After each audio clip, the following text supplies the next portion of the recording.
신앙생활의 열매는 우리의 직분으로 하나님의 교회를 섬겨 영광과 기쁨을 얻는 것이라 이렇게 얘기합니다. 그런데 그게 다 그렇게 쉽지만은 않습니다. 매년 이맘때쯤 되면 연약한 우리에게는 그 섬김과 사역의 한계가 찾아오고 처지는 모습들이 역력히 드러나기 때문입니다.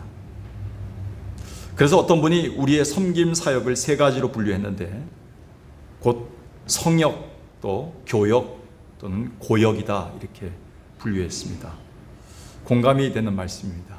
성역은 말 그대로 영광스럽게도 하나님의 교회를 사명감으로 섬기는 것을 말하고, 교역은 우리가 맡은 일을 쳇바퀴 돌듯이 하나님의 일을 그저 직업처럼 맡은 것 끝 때문에 직분자이기 때문에 그냥 하는 것 늘 해오듯이 해오는 것이 교역이다. 그런데 고역은 말 그대로 하나님의 일을 할 수 없이 억지로 아주 고되게 하는 것이다 이렇게 얘기합니다. 여러분은 어떤 부류인가요? 한 번쯤 우리를 돌아보게 하는 귀한 또 예라고 생각합니다. 저 또한 사역하다 보면 제가 맡은 일이 성역이 될 때야 그 일이 아주 소중하게 여겨집니다. 그리고 저절로 기쁨과 감사의 마음으로 섬길 수가 있습니다.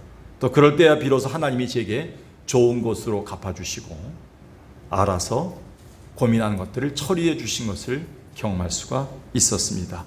우리가 잘 아는 리빙스턴은 아프리카에서 복음 전도와 봉사로 일평생을 바친 분이십니다. 많은 사람들이 그를 만날 때마다 이렇게 말했습니다. 당신은 아프리카에서 전 생애를 바쳐 희생하신 위대한 분이기에 존경할 수밖에 없습니다. 그러나 그때마다 리빙스턴은 손사래를 치면서 이렇게 말했다고 합니다. 주님이 절 부르시고 때마다 저에게 은혜를 주셨기 때문에 제가 감사와 기쁨으로 이 일을 감당할 수가 있었습니다. 그래서 저는 제 인생을 희생했다고 생각한 적이 한 번도 없습니다. 정말 이분이야말로 감사와 기쁨으로 성역을 담당하신 분이 아닐까요? 개혁자 마르틴 루터는 이렇게 얘기했습니다. 기독교인과 비기독교인의 차이는 감사함에 있다. 선한 자는 있는 것에 감사하고 악인은 없는 것에 불평한다. 여러분을 돌아보시죠. 여러분은 지금 기독교인이십니까?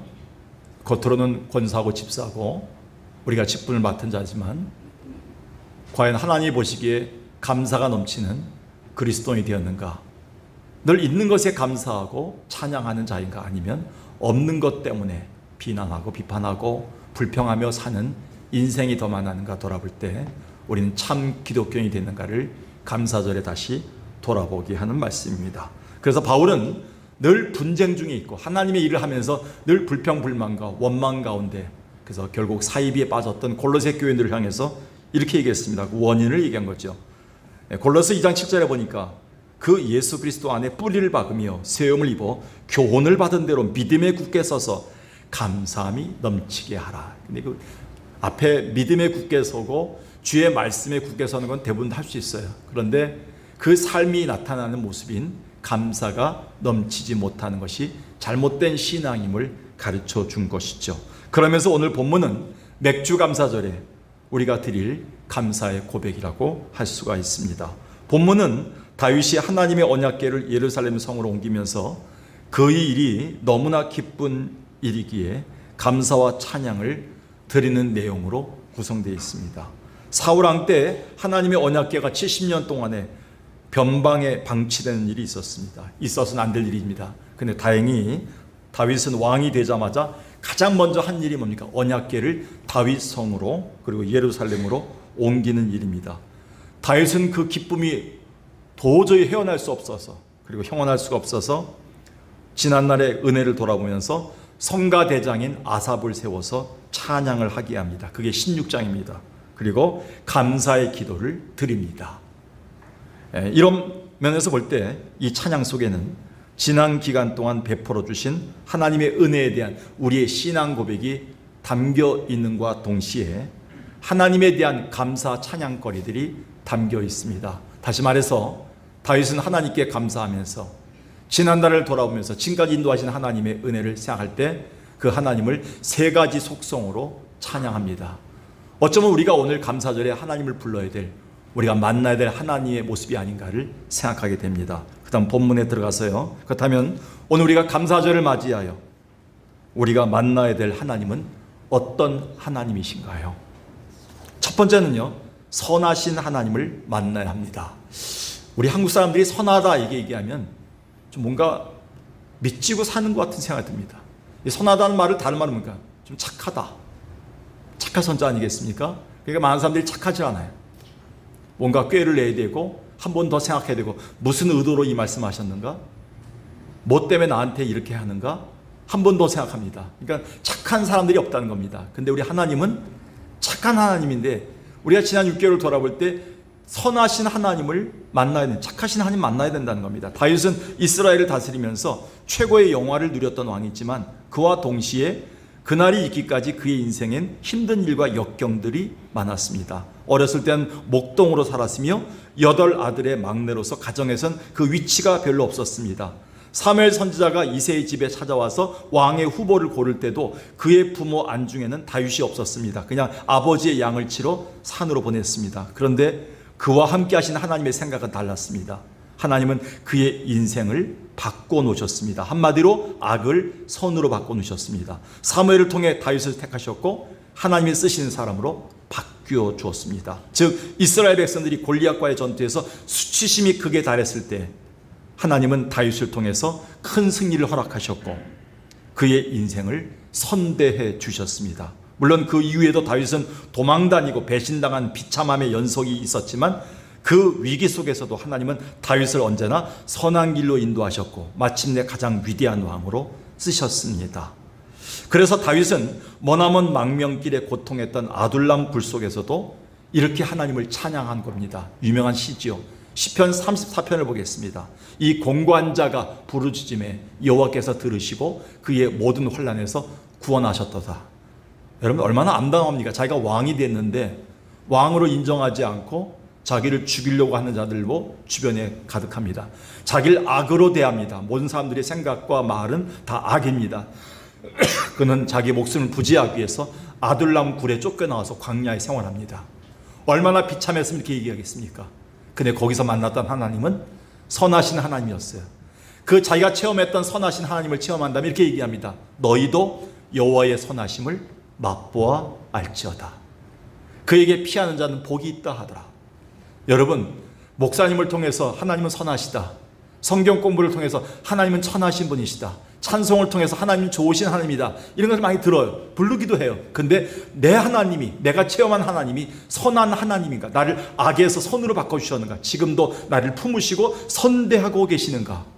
그 하나님을 맛보아 알으라고 다윗은 우리에게 촉구하고 있습니다. 그래서 다윗이 자기 일생을 돌아보며 마지막에 썼던 시편 145편에서 그 하나님을 이렇게 고백하고 있습니다.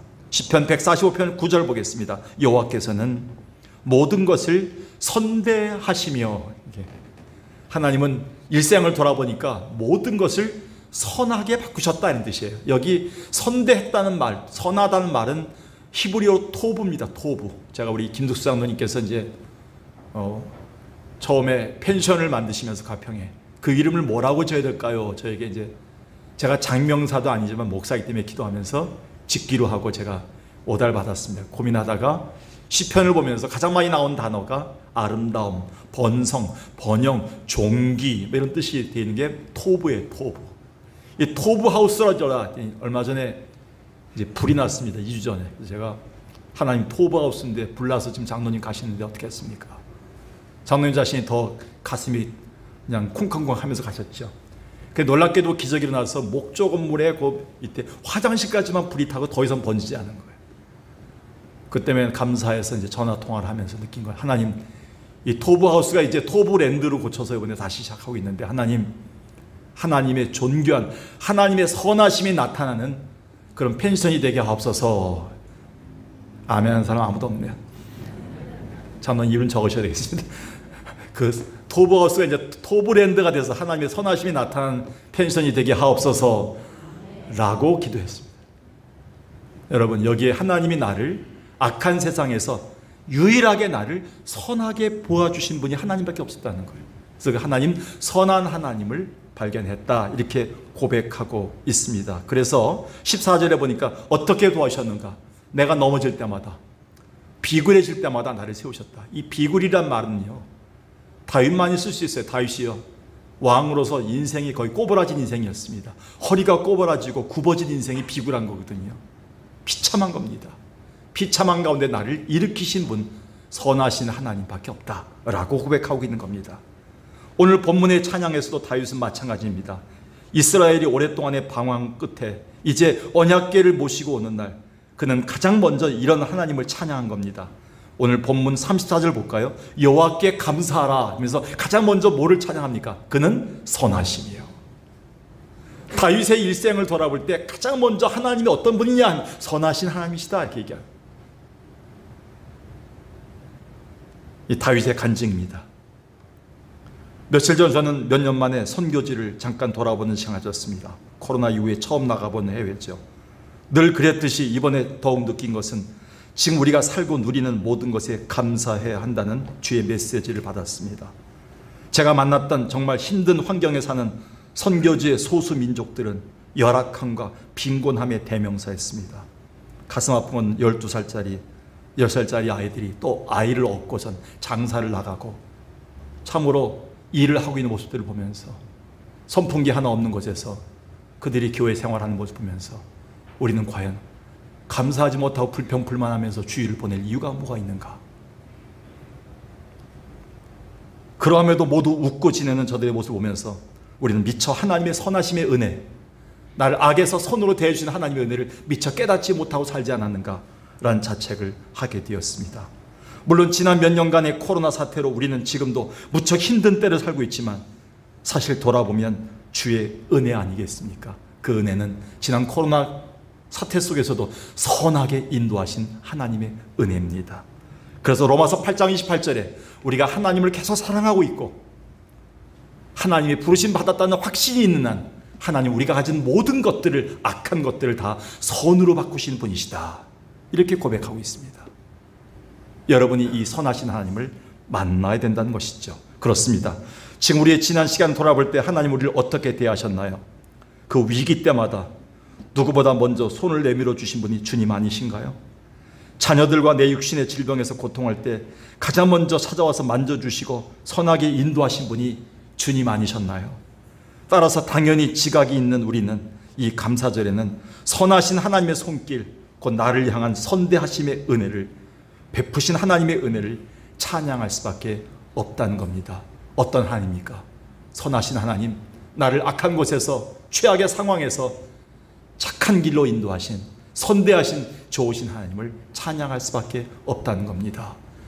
좋으신 하나님, 좋으신 하나님, 참 좋으신 나의 하나님. 이분은 기도를 통해서 좋게 되오셨습니다. 우리의 기도를 응답해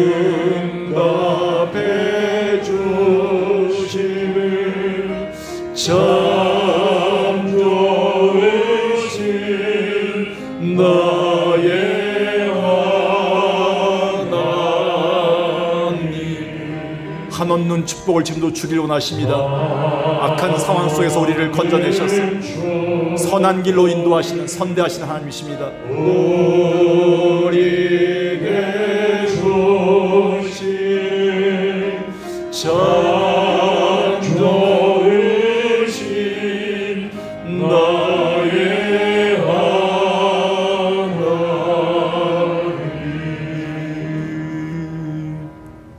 오늘 감사절을 맞아 우리를 선대해 주신 선하신 하나님을 만나는 복된 날이 되기를 주의 이름으로 축원합니다. 두 번째는요, 인자하신, 곧 자비하신 하나님을 만나야 합니다. 오늘 본문 34절을 다시 보면 여호와께 감사하라. 그는 선하심과 그의 인자심이 영원함이로다. 다윗은 두 번째로 하나님의 인자심을 찬양했습니다. 여기 인자라는 말은 히브리어 헤세드란 말입니다. 하나님의 한량없는 사랑과 은혜, 곧 우리가 죄인임에도 여전히 품어주시는 은혜를 베풀어 주신 자비를 말하고 있습니다. 이 은혜는 아들인 예수 그리스도를 우리 죄를 위해 죽으시기까지 사랑하신 큰 사랑인 십자가에서 절정을 이룬 것입니다. 누구보다 그 인생에서 이런 인자와 자비가 넘치는 하나님을 만난 분은 단연 다윗입니다. 누가 그를 목동의 신분에서 왕의 자리로 옮겨 놓으셨나요? 또 죄악의 나락에 빠져서 거의 불가능한 상태에 있는 진노 아래에 있는 그를 다시 영광의 자리로 회복하셔서 최고의 왕으로 만들어 주셨나요? 오직 그것은 그 불가능의 상황을 역전시켜서 오랫동안 참으시고 그를 품으셨던 끊임없는 사랑, 인자하심으로 자비로 베풀어 주신 주님밖에 없었습니다. 그래서 다윗은 하나님의 은혜와 언약, 임재를 상징하는 언약궤를 늦게나마 모셔오는 그날, 그 하나님의 인자와 자비하심을 생각할 때 주체할 수가 없어서 왕의 신분임에도 가만히 앉아있을 수 없어 그는 모든 체면과 염치를 내려놓고 춤을 추기 시작합니다. 역대상 15장 28절 29절이지요. 이스라엘 민족들이 피리를 불고 나팔을 불면서 70년 만에 돌아오는 하나님의 언약궤, 하나님의 언약, 약속의 말씀이 들어온 걸 보고서 하나님이 우리를 다시 회복하신 것을 보면서 춤추기 시작하고 찬양하기 시작합니다. 왕이 가만히 있을 수 없습니다. 옆에서 말립니다. 그 말리는 사람이 누구냐면 사울의 딸 미갈 부인입니다. 이 왕이 염치도 없이 체면도 없이 가서 춤을 추냐고. 가만히 있으라, 나이 값을 하라고. 다윗 왕은요 참을 수 없었어요. 옷을 벗고 춤을 추며 나갔습니다. 근데 그걸 부인인 사울의 딸 미갈은 업신여기고 있는 거예요. 아유, 지질도 못난 남편이다. 우리가 찬양한다고 다 찬양하지는 않습니다. 그런데 우리는요 하나님의 인자하심과 자비하심이 우리 가운데 분명히 있다면 우리는 찬양해야 되고 감사해야 될 이유가 있다는 것입니다. 그래서 구약 역사를 보면 유다 왕 여호사밧 왕 때 모압과 암몬의 연합군들이 침공해서 유다가 멸망의 위기에 놓였을 때 그때 여호사밧 왕은 무기부터 찾지 않았어요. 군사부터 정비하지 않았어요. 군사 전략부터 짜지 않았어요. 가장 먼저 성가대를 세워서 하나님의 인자와 자비하심의 은혜를 찬송하고 전투에 나가게 합니다. 우리가 볼 땐 비상시적이죠. 근데 이 전투가 엄청난 결과를 가져옵니다. 역대하 20장 1절을 보겠습니다. 사방으로 연합군에게 포위당해서 지금 초토화될 위기에 놓여 있습니다. 그런데 21절에 보니까 백성과 더불어 의논하고 노래하는 자들을 택하여 거룩한 성가대 복을 입히고 군대 앞에서 행진하며 여호와를 찬송하여 이르기를 여호와께 감사하세. 뭘 찬양합니까? 그의 인자하심이 영원합니다. 저는 이렇게 생각했어요. 참 군사를 모집해서 지금 나가서 싸워야 되는데 성가대를 만들었다고 합시다. 그 성가대가 나가서 찬양할 때 뭘 찬양하고 기도할까요? 하나님 도와주세요. 하나님 도와주세요. 급합니다. 큰일 났습니다. 라고 찬양하겠죠. 그런데 찬양이 아니었어요. 그냥 감사 찬양만 하고 나가랬어요. 하나님이 인자하심만 찬양했어요. 하나님이 끝까지 우리 민족을 품어주신 은혜에 대한 영원한 사랑만 찬양했어요. 근데 놀라운 결과냐? 22절 그 찬송이 시작될 때 어떤 찬송? 그 자란 말이 중요합니다. 그 대명사가 중요해요. 그 찬송이 뭡니까? 하나님의 인자하심과 자비를 찬양할 때 잘 들으셔야 됩니다. 아무 찬양이 아니에요. 하나님의 인자하심과 자비하심의 은혜를 찬양할 때 여호와께서 복병을 두어서, 이 복병이 역사학자들이 아무리 연구해봐도 이거는 군사가 아니라고 합니다. 이스라엘 민족에 이런 사람이 없었다는 겁니다. 누가 나타났냐? 이 복병은 천군 천사입니다. 하나님이 하늘의 천사를 보내신 거죠.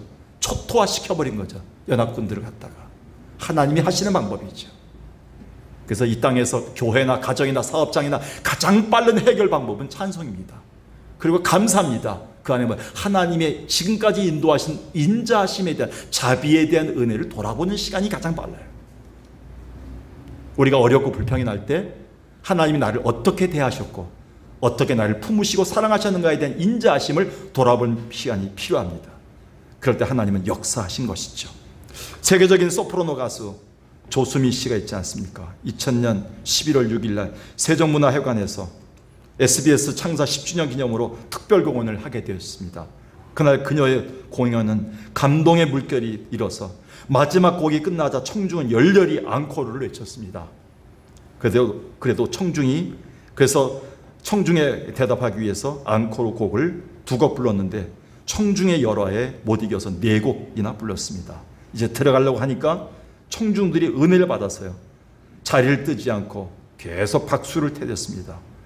다시 조수미 씨는 무대에 올라 마이크를 잡아서 의례적으로 지난날의 자기 인생을 간증 형식으로 말하기 시작합니다. 이렇게 얘기합니다. 제가 오늘에 이르기까지 이런 뜨거운 환호를 받고 지금까지도 외국에서 왕성한 활동을 할 수 있었던 것은 모두 하나님의 자비하심의 은혜였습니다. 여러분이 허락만 해주신다면 제가 이 자리에서 찬송가 하나를 부르겠습니다. 사람들이 박수로 화답하자 잠시 후에 조수미 씨는 눈을 감고 찬송가 305장 나 같은 죄인 살리신 주 은혜 놀라와를 반주 없이 불렀습니다. 마이크에 2손을 포갠 채 눈을 감고 노래를 부르는 그녀를 기독교 신문 기자가 이렇게 썼습니다. 그 순간만큼은 세계적인 소프라노가 아닌 그녀에게 베푸신 하나님의 인자하심과 자비하심을 드러내는 소중한 하나님의 딸이었다.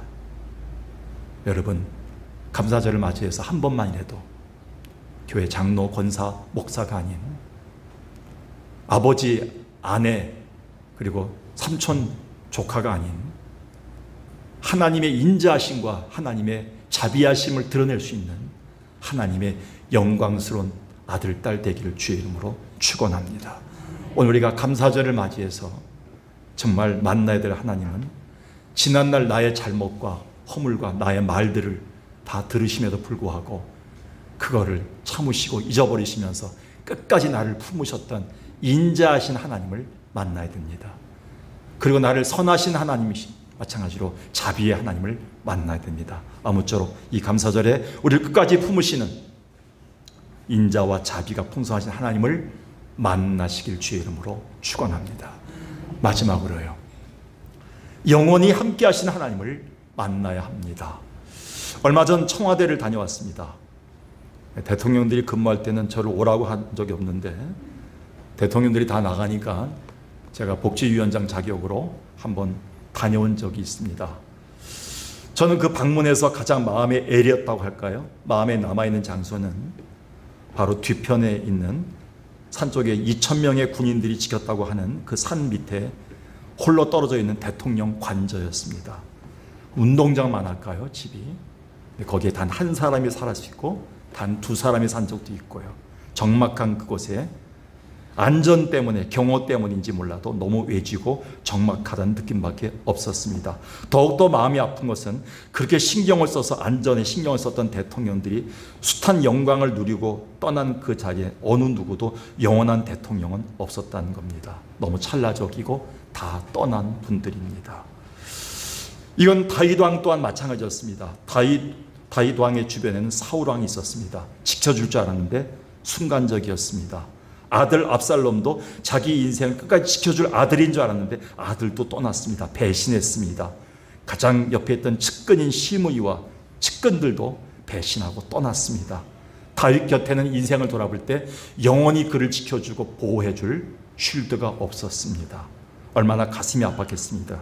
그런 가운데 다윗은 아무도 영원한 것은 없지만 그 불안과 두려움 속에서도 때마다 자기를 신실하게 보호하시고 가장 먼저 말씀으로 찾아오시고 가장 먼저 기도로 찾아오시고 가장 먼저 은혜 가운데 찾아오셔서 나를 만나고 영원히 붙들고 계신 영원하신 하나님을 만난 것입니다. 즉 하나님의 선하심과 인자하심이 영원함을 경험한 겁니다. 그래서 다윗은 이런 찬양을 시편 23편에서 드리고 있습니다. 여호와가 내 목자 되신다면 내가 뭐가 부족함이 있겠는가. 그럼 4절에 보니까 내가 사망의 골짜기도 지내왔는데 그 하나님이 나를 유일하게 붙드셨다 이렇게 얘기하면서 6절에 이렇게 얘기합니다. 미래를 얘기합니다. 내 평생의 선하심과 인자하심이 반드시 나를 따르겠는데 내가 영원한 마지막 날 하나님의 집에 들어갈 때까지 그분은 나를 인도하여 주실 것이다. 그 영원하신 분은 한 분밖에 없다는 걸 고백합니다. 여러분 죄송합니다. 옆에 남편도 계시고 아내도 없으면 안 되죠. 자식도 없으면 안 되죠. 그런데요, 영원하진 않더라고요. 우리가 받는 상처 중에 가장 큰 상처는 사람의 상처예요.